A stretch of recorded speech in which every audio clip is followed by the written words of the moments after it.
San Jose renters, you're losing $545 a day to equity loss. We'll talk a little bit about how much money you need to buy a house. We'll look at the rent versus buy calculator, the US housing market, economic point of view, and homes for sale near Apple and Mountain View. Let's get moving. How much money do you need for a down payment? It really depends on your credit, your income, how much money you can afford per month, and how much down payment you actually have. On top of that, you have closing costs. But how much money do you need to buy a house? It depends on where you buy. And luckily, I spent yesterday recreating a chart that I showed you a couple of weeks ago and found that the numbers are a little bit more accurate now. So let's talk about it. Breaking it down, you have the down payment. Now, a traditional house is about 20% down, right? So if you're $1 million, you're looking at $200,000 down, and then you have an $800,000 loan. You can go as far down as 3.5%. And even with conventional, depending on your income and how much money you can afford per month, you can go down to 3% in a conventional, or I think even jumbos. So closing costs, it could be anywhere from 0.5% all the way up to 2%. Sometimes it's even 5%, depending on where we are with this National Association of Realtors lawsuit and how things shake out. But you do have to pay for certain things like an appraisal, a credit report, origination, like a point they call it, application fee, title search, title insurance, and underwriting. Now, those are all fees that the lenders, title, and escrow will charge you. Typically, it's around 1.5% plus or minus, depending on value of the house, where you are, and you also have to pay taxes. You have to pay insurance. Sometimes you have to prorate that for the first 6 months. Sometimes you haven't. So there's a lot of it depends on a lot of different things. There's prepaid costs, so earnest money. When you put an offer on the table, it's suggested that you put about 3% down. Now, if you're in Texas, you have this thing called an option, which is like $500 or $1,000, and that's an option to get into contract. The earnest money, it's on top of that to say, I want to do my due diligence. And when the market's crazy, you put the option down and you find out you don't want to buy this house because you did the inspections and it's a piece of crap and it's going to fall over. You back out and the seller gets to keep that option. We don't have that in California. We just get into contract, put your 3% down, and then you start doing your due diligence. Typically in California, especially in our area, we already have inspections, disclosures, reports all done up before we go on market, so the buyers can see what they're buying. They can just say, yes, I want to buy it as is. They have the right to do further due diligence. If you find in the property report that it requires or suggests that you do a roof or a foundation, then the buyer has a right to know what they're buying.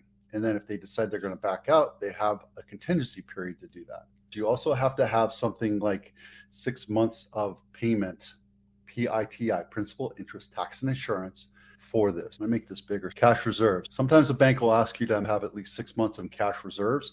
Cash reserves are based, if you're paying $2,000 a month for PITI, then you have $12,000 in cash reserves. And it doesn't have to be cash.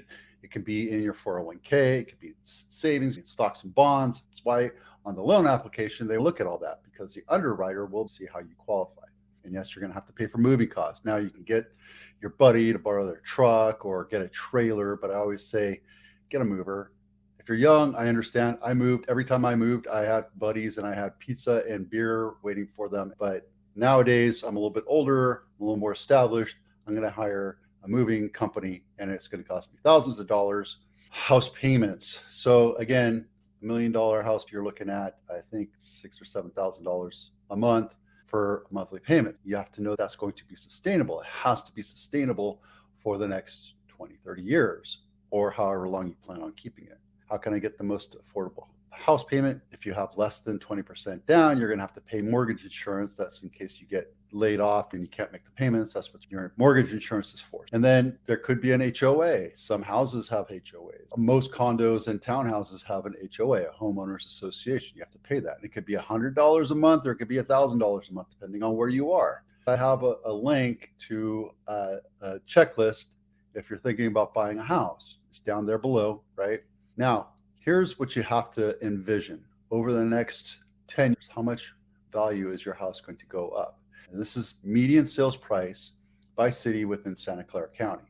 And you can see that prices are continuing to go up. Even though you see Palo Alto is pretty much tapped out, it might continue to go up.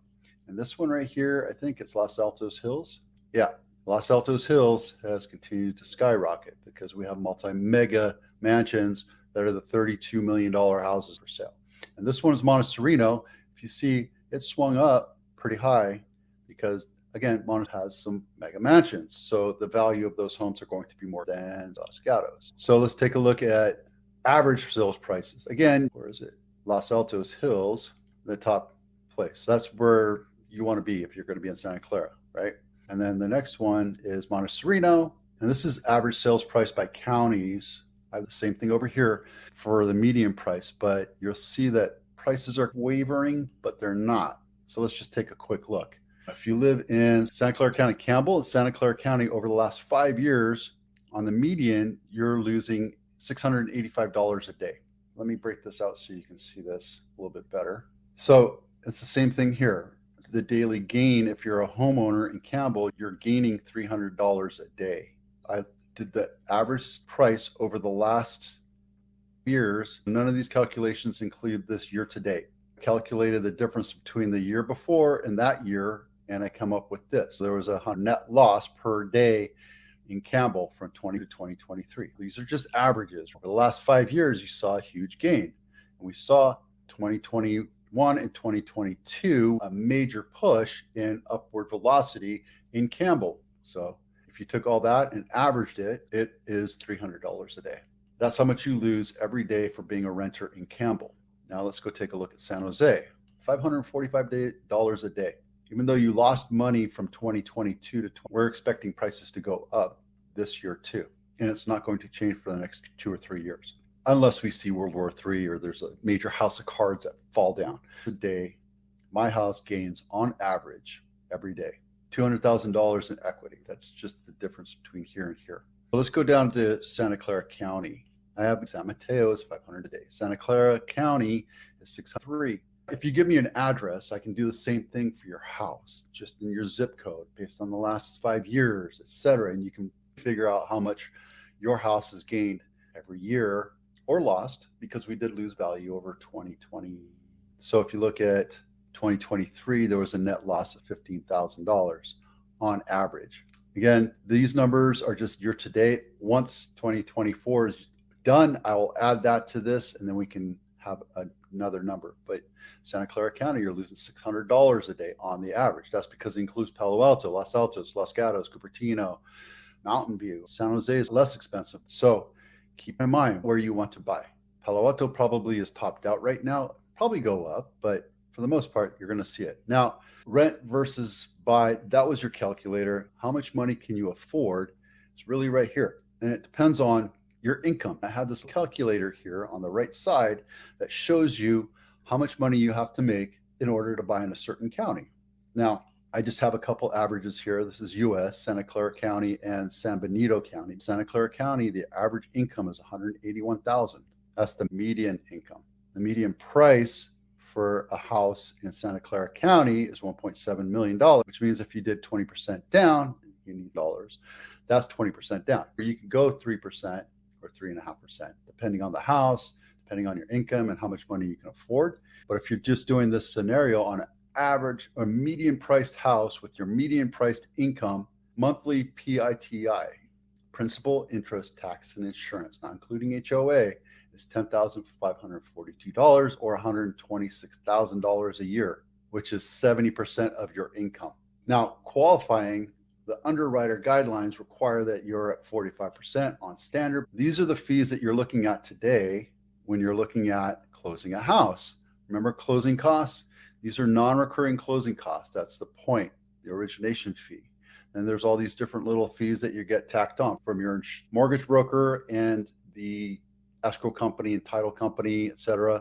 And if you have to do inspections, I put them there just so you can have an idea what that might cost you, right? Typically the seller already has the property and termite done, but now because the NAR is being sued, buyers might be required to have to pay the agent commission. That's a non-recurring closing cost, and that's something you have to be aware of. That's just something that I'm putting in there for discussion purposes right now. Right now, a majority of the houses are paying the buyer's agent commission, but it's not always the case. So that's $91,000. Yeah, it's expensive to buy a house. And then these are recurring costs. Remember, I was telling you about insurance and taxes and all that stuff. And then miscellaneous, just because I don't know if there's something that's going to pop up. Now, before I get into anything else, understand that these are rough numbers based on the median price home in Santa Clara County. When we get into contract, is I go to escrow and I ask them for a more accurate net sheet. This is what is called a net sheet. So this is just for discussion purposes, right? I'm not giving advice. I'm not telling you this is exactly how much it's going to be. I'm telling you this is a rough number. That could be completely off, but roughly speaking, you're coming down with $440,000 with down payment and closing costs. That's your $441,000 to buy a $1.7 million house. And then here's your PITI based on 6%, principal, interest, taxes, and insurance. Now, if you want to go interest only, I'm guessing that you're at 5.25. Again, that depends on what your loan guy is telling you, your loan person. It could be a little bit less, something to think about. I'm more conventional, conservative. I like to pay off my payments. As a matter of fact, I pay off my mortgages fast. That's my attitude. I don't like to refinance, but that's another discussion. Quickly, homes near Apple. This one, not my listing. West Acres is for sale for 2.7. A 3-bedroom, 2-bath built in 1961, and pretty looking ranch house, completely updated inside. Looks like the HVAC is original, but they redid the kitchen. And then the REO of the week, this is in Menlo Park, and it's a measly 3.8 million, 5-bedroom, 4-bath, brand spanking new, built in 2022. There's a couple of these that are going for sale because it looks like the developer lost their loan and they had to foreclose on their developers. There's actually 2 of them here that are for sale just like this. And these are brand spanking new. I don't think these are even lived in. So if you can afford that, let me know. I'll go get to you. And Mountain View home of the week is a measly $2.7 million. Menlo Park, 3.8, 200 square feet, built in 2022. $1 million less, roughly speaking, that's about 26%. 3-bedroom, 2-bath, 1954, tiny little thing, 1,500 square feet. So tell me, where would you rather live? It's nice that they do these floor plans. I do floor plans for all of my listings. It really helps the buyer view like how they can use it. A lot of agents just don't take that extra step. There's only 2 pictures. I have no idea why you would ever do that. It's only been on market 3 days. So maybe they're just waiting for their pictures to come in. Today we talked about, let's see, how much money do you need to buy a house? 20%, 3%. If you're VA or USDA, it could be 0, but you have to be able to afford the payment. You have the rent versus buy calculator. We've talked about how much it costs and how much money you're losing every day. San Jose is $545 a day you're losing in equity build. I understand it's expensive, but if you're making money and you're in an apartment, you're losing another $5 a day in equity. Buy something. And I don't care if it's a townhouse, a condo, or whatever, get into it, start building equity into your own life, into your own wealth for any other reason. The U.S. housing market, homes for sale in Apple, near Apple, Mountain View home of the week, and REO home of the week. This right here is my San Jose snapshot, Santa Clara County snapshot. So I'm building off of this, going brand new, and I'll have these